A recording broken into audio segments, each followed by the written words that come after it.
Shalom, shalom. Aujourd'hui, nous allons parler sur exerçant efficacement notre foi en Jésus-Christ. Alors, pour cela, nous allons prendre Apocalypse 3 à partir du verset 16. Alors, il est dit, ainsi, parce que tu es tiède et que tu n'es ni froid ni bouillant, je te vomirai de ma bouche. Nous allons aussi prendre Proverbes 3, versets 5 à 6. Confie-toi en l'Éternel de tout ton cœur et ne t'appuie pas sur ta sagesse.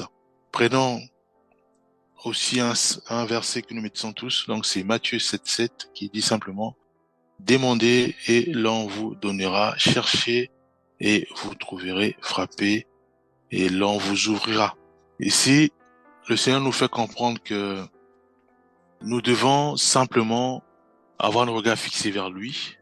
Nous devons simplement rechercher auprès de lui et nous devons travailler, nous devons nous mettre en mouvement. Nous devons pratiquer tout cela, pratiquer sa parole, pratiquer ce qu'il nous demande de faire. Dans Matthieu 7, il dit simplement demandez et l'on vous donnera. Et après il dit cherchez et vous trouverez. Et après il dit encore frappez et l'on vous ouvrira. Et donc si nous ne faisons pas cela, cela veut dire simplement que nous ne pratiquons pas la parole de Dieu.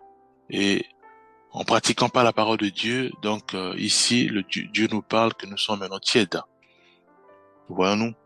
Et le Seigneur nous demande tout simplement de nous confier à lui et non de nous appuyer sur notre sagesse.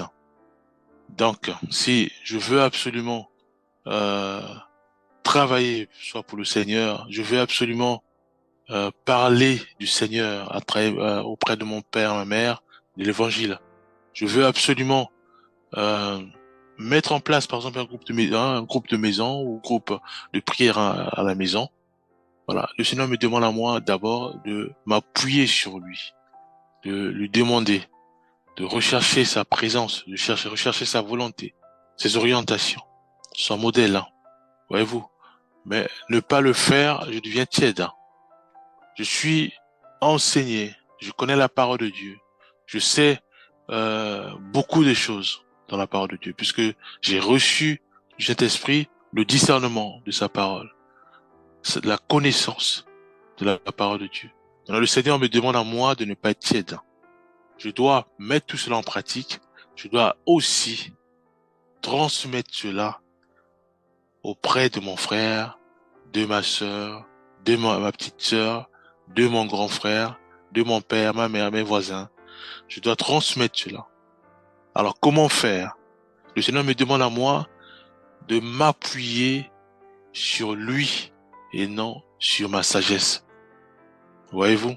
Je dois simplement m'humilier et dire, Seigneur, je veux absolument travailler pour toi. Je veux absolument que mes frères, mes sœurs, mes amis, ceux et celles qui viennent souvent là, chaque matin chez moi pour parler, pour échanger, puissent aussi être bénis comme moi j'ai été, puissent connaître ta parole, puissent te découvrir personnellement.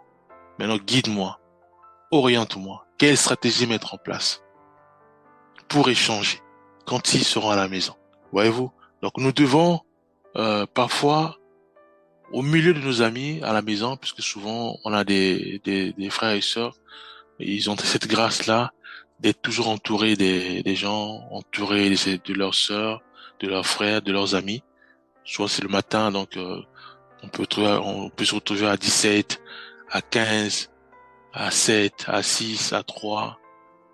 Tous les jours, on est entouré des amis. Alors, nous devons parfois se dire que, et si on se fortifiait entre nous sur la parole de Dieu, si on échangeait ensemble des versets bibliques, des paroles d'encouragement, si on louait simplement le Seigneur, si on Donc glorifiez le Seigneur. Voyez-vous, à ce moment-là, nous devons prier, dire Seigneur, donne-nous les stratégies. Comment ramener ce groupe de 3 personnes, de 2 personnes, de 4 personnes à glorifier ton nom, à louer ton nom, à se confier dans la parole de Dieu, à s'encourager mutuellement. Le Seigneur va nous parler. Le Seigneur nous demande de ne pas nous appuyer sur notre sagesse, mais d'avoir nos regards fixés vers lui, et lui seul va nous aiguiller, nous donner des stratégies. Alors ne pas le faire, on devient tiède. Pourquoi? Parce que nous pratiquons par la parole de Dieu, qui nous demande à nous aussi de fortifier les faibles, qui demande à nous aussi de travailler de manière à ce que ce que j'ai reçu du Seigneur, que mon voisin aussi puisse le recevoir. La paix que je reçois, que je manifeste tous les jours, cette foi ferme en Christ que je déploie puissamment dans ma vie malgré les défauts, les difficultés, la famine, la guerre et autres. Je veux absolument aussi que mon frère, mon prochain, puisse aussi être dépendant de Christ Jésus, être dépendant du Saint-Esprit, manifester une foi ferme malgré ses problèmes, malgré ses difficultés. Voyez-vous? Mais ne pas le faire, je deviens tiède. C'est pour ça que il est important, bien mes frères et sœurs, d'exercer efficacement. Nous devons exercer efficacement notre foi en Jésus-Christ. Voyez-vous? Donc, mon voisin, j'ai l'impression qu'elle est dépressive. Je dois prier, Seigneur, touche ma voisine, touche mon voisin et fais grâce que ta parole puisse rentrer en elle. Rien que la prière, mes bien-aimés. Voyez-vous, je me déplace pas, mais la prière simplement pour mon voisin. Je prie pour mon père. Je prie pour mes amis, mes copines. Voyez-vous, le Seigneur va toujours se manifester puissamment afin que cette dépression disparaisse à jamais dans la vie de ma voisine, dans la vie de mon frère et de ma sœur. Donc je dois prier. Voyez-vous, le Seigneur me demande à moi de faire un pas. Si vous pensez que aller voir, par exemple, mes amis pour dire voilà, prenons un jour pour échanger la parole de Dieu entre nous. Ça peut être chez moi, ça peut être chez un autre ami, mais que nous soyons ensemble. Voilà. Si vous voyez que c'est difficile à ce moment-là, prions simplement. Voilà, nous. Prier, il n'y a pas d'effort à faire, c'est juste dans mon cœur, je peux prier ou je prie à haute voix pour que le Seigneur nous fasse grâce, afin que nous ne puissions pas perdre notre temps quand je suis avec mes amis, que nous puissions parler de tout et de rien, sachant que en parlant de Dieu, quelqu'un dans notre groupe peut être édifié, peut être consolé. Voyons-nous. Donc si j'ai toujours cette grâce-là de recevoir les membres de ma famille qui viennent me rendre visite à la maison chaque matin, on échange avec le café, ou voilà, on parle à ce moment-là, prions Seigneur. Fais grâce afin que ces moments soient des moments où nous nous encourageons. Nous encourageons dans la parole de Dieu, mes bien-aimés. Nous devons le faire dans la prière. Nous devons le faire. Prenons simplement Romains 10, verset 17, où il est dit « Ainsi la foi vient de ce qu'on entend, et ce qu'on entend vient de la parole de Christ. » Jésus-Christ, mes bien-aimés, il a travaillé pour son père. Dès 12 ans, il dira à sa mère, ne savez-vous pas que je dois m'occuper des affaires de mon père? Dès 12 ans. Et Jésus-Christ, tout au long de sa vie, il a travaillé pour son père. Il dira, ma nourriture est de faire la volonté de mon père. Voyez-vous? Donc, il a eu des critiques. On lui a traité de Bézébul. Tout ce qu'il a enduré, pour lui, il voyait simplement la mission. Voyez-vous? Donc, nous devons réaliser que Dieu nous aime. Il veut simplement que nous puissions parvenir à la connaissance de sa parole. Il veut simplement que nous puissions être stables, matures. Il veut simplement que nous puissions réaliser que si nous sommes attaqués, si nous avons des cauchemars ou si nous avons toutes sortes de problèmes spirituels, nous devons nous appuyer sur lui. Il veut simplement que nous puissions être équilibrés, de manière à discerner le bien et du faux. Si un frère nous enseigne selon la parole de Dieu, ou si un frère nous enseigne sur la base de sa cupidité, ça peut être de l'argent et autres, ou ça peut être aussi la chair. Voyez-vous, le Seigneur nous veut absolument que nous parvenons à la statue parfaite de Christ. Voyez-nous. Mais si Dieu nous fait grâce et que nous avons cette connaissance-là et que son Esprit Saint nous éclaire, quand nous écoutons les hommes de Dieu, quand nous écoutons les servants du Seigneur, le Saint-Esprit nous éclaire et nous ouvre des yeux de manière à discerner le bien au faux. Celui qui enseigne une fausse doctrine et celui qui enseigne à la sainte doctrine de Christ. Alors, nous devons aussi réaliser que mon Père a aussi besoin de cette grâce, voyez-vous, pour ne pas qu'il soit ballotté à tout vent de doctrine. Ma sœur, mon petit frère aussi a besoin de cette grâce. Voyez-nous, mais ne pas prier pour eux, nous sommes tièdes, mes bien-aimés. Voyez-nous. Oh, Dieu dit quoi? Il dit, tu es tiède, je te vomirai. Parce que nous voulons pas transmettre cette grâce que nous avons reçue auprès de ceux et celles qui sont faibles. Voyez-nous. Donc nous devons commencer à prier si nous n'avons pas la force. Commencer à prier si nous n'avons pas la foi. Seigneur, augmente ma foi. Seigneur, fais-moi grâce de parler de toi, de transmettre ce que j'ai reçu de manière à ce que mon voisin puisse aussi être équilibré. Mon voisin, malgré ses problèmes, malgré la pression, puisse dormir en paix, puisse dormir dans la joie, parce que il sait pertinemment que tu dors avec lui, tu marches avec lui, et c'est toi seul qui se lèverait en dernier pour s'occuper de son problème ou pour le restaurer ou la restaurer. Voilà nous.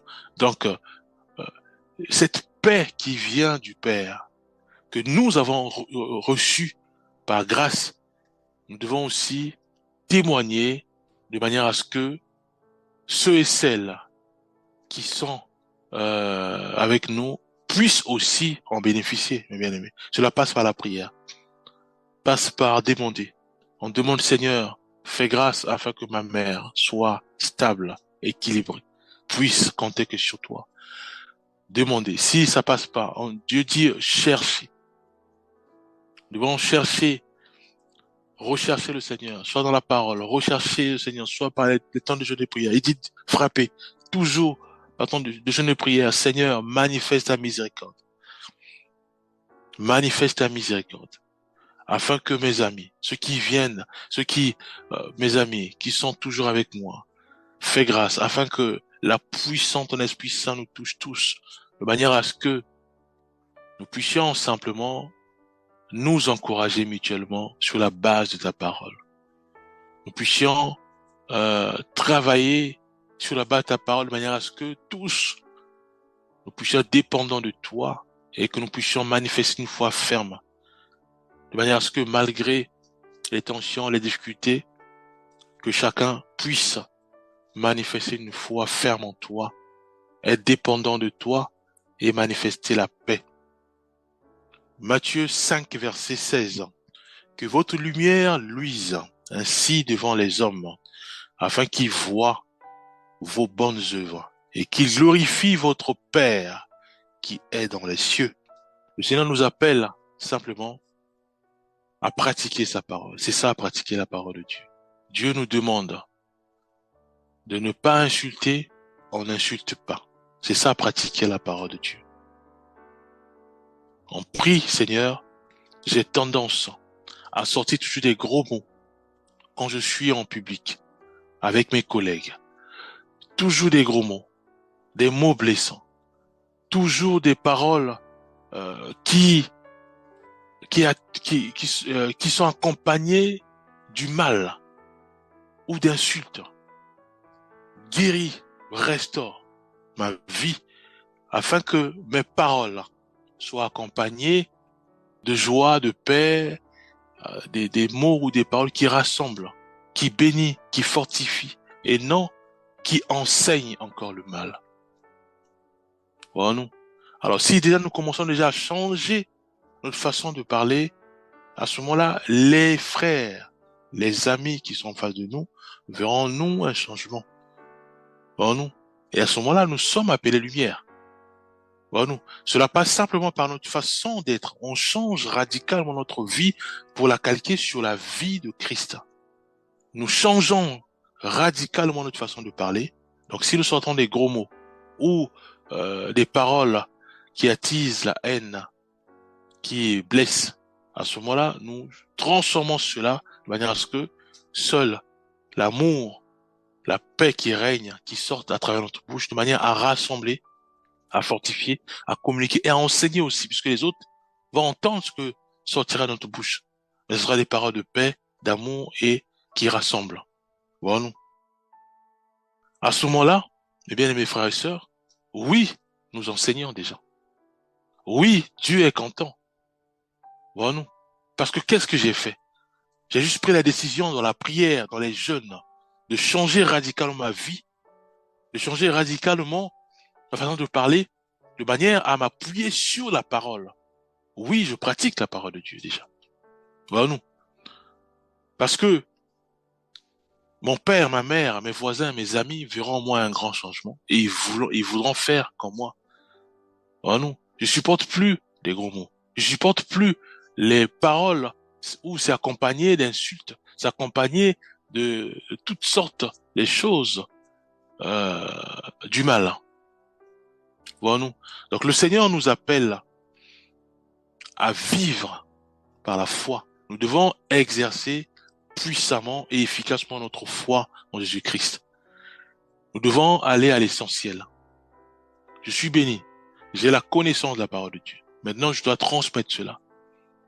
De manière à ce que mon fils, mon épouse, mon époux puissent aussi bénéficier de cette grâce qui consiste simplement à connaître la parole de Dieu, à discerner le bien du faux et à pratiquer la parole de Dieu de manière à ce qu'il soit équilibré, stable. Que je sois là ou pas, mon épouse, mon époux s'appuie sur l'Éternel. Mon fils s'appuie sur l'Éternel. Et non sur moi qui suis l'homme, parce que je suis son père, parce que je suis peut-être son frère, parce que je suis fort. Mais mon petit frère doit s'appuyer sur l'Éternel. Face à l'adversité, il doit être en mesure de prier, Seigneur, sauve-moi. Je suis dans l'impasse. Je suis dans les difficultés. C'est vrai, je comptais sur mon frère, mon grand frère. Je comptais sur mon père. Je comptais sur ma mère. Je suis dans l'impasse. J'ai pas soit l'argent, ou j'ai pas à manger, ou je suis faible. Voyez-vous, le petit frère s'appuie sur l'Éternel. Et c'est ça ce que nous devons faire. Faire en sorte que chaque personne qui s'entoure puisse s'appuyer sur l'Éternel et non sur nous.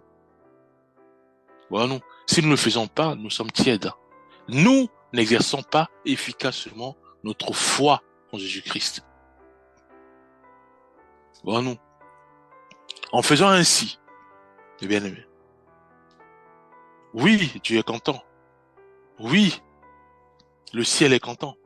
Voilà, nous. En face de moi, j'ai un quartier qui est rempli des gangs, rempli de la drogue, rempli de toutes sortes, toute activité du mal. Bien-aimés, affronter ces bien-aimés, ces frères et sœurs, ceux qui sont dans le mal, c'est une erreur. Ou les parler durement, c'est aussi une erreur. Je dois commencer déjà par prier. Seigneur, J'ai la connaissance de la parole de Dieu. Tu m'as tellement béni, tu m'as tellement enseigné. J'ai la connaissance. Maintenant, fais-moi grâce de déployer cela dans mon quartier. J'ai pas la force de le faire. J'ai pas les capacités de le faire. J'ai des doutes. Il y a des barrières. Mes amis peut-être vont me combattre, me dire voilà pourquoi tu le fais. Pourquoi tu le fais? Ça sert à rien. Tout ce quartier, que ce quartier soit totalement imbibé de l'amour. Tout ce quartier a fait que ce quartier change radicalement. Et bien aimé. Pourquoi on le fait? On le fait simplement parce qu'on veut appliquer la parole de Dieu qui nous demande à nous de soutenir le faible. Dieu ne nous demande pas de rabaisser le faible, mais de soutenir le faible. Donc nous devons soutenir le faible. Nous devons enseigner. Nous devons prier pour notre quartier. Nous devons faire en sorte que chaque membre de nos quartiers ne puisse plus se réfugier dans le mal, dans la colère, dans la drogue, dans l'alcool, mais puisse s'appuyer sur l'Éternel. Quand rien ne marche, quand tout est bloqué, quand ils ont l'impression que ils se trouvent dans les blocages, ils doivent lever leurs yeux vers le Seigneur. Leur cœur doit être rempli de ce zèle de rechercher le Seigneur. Lui seul débloque. Lui seul détruit les prisons. Lui seul anéantit et décime les blocages. Voilà. Et non de se réfugier dans la drogue, de se réfugier dans l'alcool et autres, dans toutes sortes d'addictions, ou de la cigarette. Voilà. Alors, si nous faisons ainsi et que nous voyons ce fruit, oui, le ciel est content. Parce que le fruit est immense. Nous avons fait en sorte, dans la prière, en pratiquant la parole de Dieu, nous avons fait en sorte que le Seigneur puisse se déployer puissamment, de manière à ce que tout mon quartier puisse être gagné à Christ, dans la prière simplement, sans me mettre debout, sans sortir dans mon appartement, dans ma maison, pour aller parler aux autres. Rien que la prière, aussi simple que ça. Ça, tout le monde le fait. Voilà, nous. Donc Dieu, il dit quoi? Il dit que ma puissance s'accomplisse dans les faiblesses. Donc utilisons la faiblesse. Prions, mes bien-aimés. Simplement. Intercédons pour que le quartier change. Voilà, nous. Nous savons tous que le diable, pour décimer un quartier, il est obligé de véhiculer d'abord le mal, de véhiculer l'iniquité. Une fois l'iniquité envahit un quartier, et à ce moment-là, il peut travailler tranquillement, soit en injectant la drogue, en injectant les gangs, en injectant les groupes, en injectant les chamailles, en injectant l'autre là. Il travaille aisément parce qu'il s'imbibe dans le mal, il s'imbibe dans la colère. Et on voit que vous allez voir que non, il y aura les calomnies, il y aura la guerre, voilà.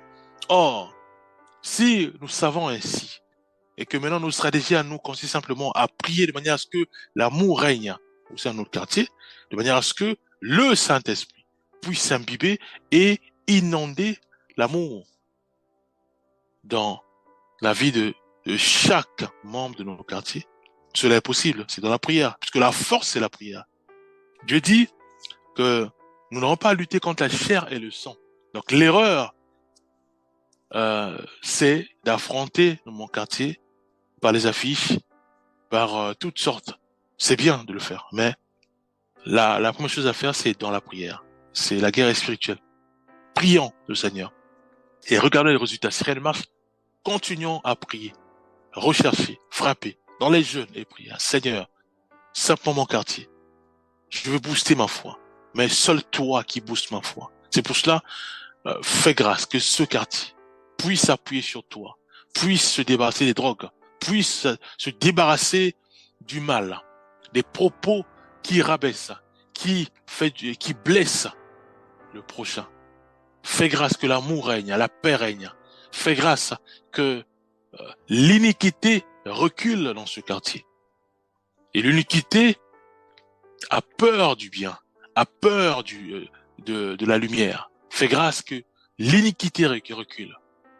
Et une fois que le Seigneur se déploie puissamment et que mon quartier est restauré, que la lumière règne au sein de mon quartier, ça veut dire que moi mes voisins manifestent la lumière. Donc, à ce moment-là, oui, nous avons gagné l'iniquité, nous avons gagné le mal. Voilà, nous. Mais qu'est-ce qu'il fait? Il va aller, le diable, qu'est-ce qu'il fait? Il va aller dans un quartier. C'est pour ça que le diable, pour envahir une nation, c'est très simple. Il va susciter, soit par la télé, soit par toutes sortes de choses. Il va susciter le mal là, partout. Ça peut être dans les départements, dans chaque commune de cette nation, dans chaque département de cette nation. C'est le mal. Ou il passe par la télé pour envahir une nation, à détester une autre nation. Une fois que le péché, la haine de l'autre, la haine de l'autre nation inonde chaque habitant de cette nation, oui, le diable a gagné. Là, il peut maintenant bien imbiber pour envoyer toutes sortes de fléaux. Ça peut être des tourments des terres. Mais puisque nous ne pratiquons plus la parole de Dieu, la nation ne pratique plus la parole de Dieu. Nous sommes désobéissants auprès du Père. Le diable, il prend la relève. C'est un peu comme le cœur, où il est dit que quand un esprit quitte le corps, il va chercher la paix, il trouve pas. Il dit, je retournerai dans ma maison. Et s'il vient et qu'il trouve la maison ornée, balée, mais vide, qu'est-ce qu'il fait? Il repart prendre cet esprit plus méchant pour venir investir cet homme ou cette sœur. C'est la même stratégie que le diable fait toujours pour conquérir une nation. Il inonde le mal, il inonde les habitants à détester, à ne pas pratiquer la parole de Dieu, à être désobéissant, à manifester la haine, à manifester l'orgueil, à manifester les composants du diable Satan. Une fois consommé, il envoie des fléaux, où il est dit que la condition de cet homme sera encore pire. Pourquoi? Parce qu'il va envoyer les maladies dans cette nation, les tremblements de terre. Il va faire en sorte que cette nation ne puisse pas manifester la lumière. Voilà nous. Or, nous savons maintenant comment envahir une nation. C'est d'injecter dans chaque département, dans chaque commune, dans chaque région, la lumière. Voilà nous. La lumière, la parole de Dieu, la vie de prière, ça peut être des groupes d'intercession dans chaque département, des églises dans chaque département, de manière à ce que les bien-aimés prient pour la même nation, les bien-aimés. L'iniquité sera totalement absorbée par le bien. Pourquoi? Parce que Dieu va commencer à agir puissamment, selon, bien sûr, sa volonté, selon son timing, bien-aimés. Mais si nous ne le faisons pas, nous sommes tièdes. Puisque nous avons la connaissance. Voilà nous. Alors si moi, je veux absolument travailler pour le Seigneur, je veux être guidé ou je veux être accompagné, et que le frère ne veut pas faire, je peux pas mal parler de lui, non, je dois prier pour lui. Mon mari ne me soutient pas, je ne veux pas, je ne dois pas se moquer de lui, je ne dois pas mal parler de lui auprès de ses amis, non, je dois prier pour lui. Le Seigneur nous demande de nous soutenir les uns les autres. Nous devons prier pour ceux et celles qui s'égarent. Nous devons prier pour ceux et celles qui sont faibles ou qui sont ignorants. Nous devons prier pour eux. Nous ne devons pas mal parler d'eux, nous ne devons pas les critiquer, nous devons prier pour eux. De manière à ce que Dieu va agir puissamment en eux, Dieu va les éclairer, nous sommes bénis, et à ce moment-là, nous pouvons maintenant partir ensemble. Voilà-nous. Soit parler du Seigneur, soit prier pour mon quartier, soit prier pour mon département, prier pour ma nation. En utilisant aussi les stratégies de Christ, simplement qui consiste à faire en sorte que la lumière brille partout. Parce que je suis là partagé, nous allons prier. Père, nous remettons ta main à nos vies. Fais-nous grâce de ne pas être des paresseux. Fais-nous grâce de ne pas rester dans nos maisons. Aide-nous, Père, car nous sommes faibles. Nous sommes faibles à sortir. Nous sommes faibles à travailler pour toi. Nous sommes faibles à prier pour un changement, soit dans ma maison, dans notre maison, dans nos maisons, soit dans nos quartiers. Nous sommes faibles. Nous n'avons pas la foi. Aide-nous, Éternel des armées, à déployer efficacement notre foi en Jésus-Christ. Aide-nous, Père Céleste, à exercer efficacement notre foi en Jésus-Christ. Nous voulons, Père Céleste, inonder nos quartiers par la lumière, cette lumière qui éclaire notre quartier. Aide-nous, Père, dans les stratégies pour envahir, pour que la lumière éclaire nos départements. La lumière éclaire nos régions. Que la lumière éclaire nos nations, Père. Oui, cela est possible. Nous croyons en toi et nous croyons fermement, Père, que nous témoignerons, nous glorifierons ton nom, Père. Car c'est toi, Père, qui agira. C'est toi, Père, qui agira à travers nous, de manière à ce que toute une nation soit gagnée à Christ. Nous croyons cela, Père. Au nom puissant de Jésus-Christ, nous avons ainsi prié. Amen.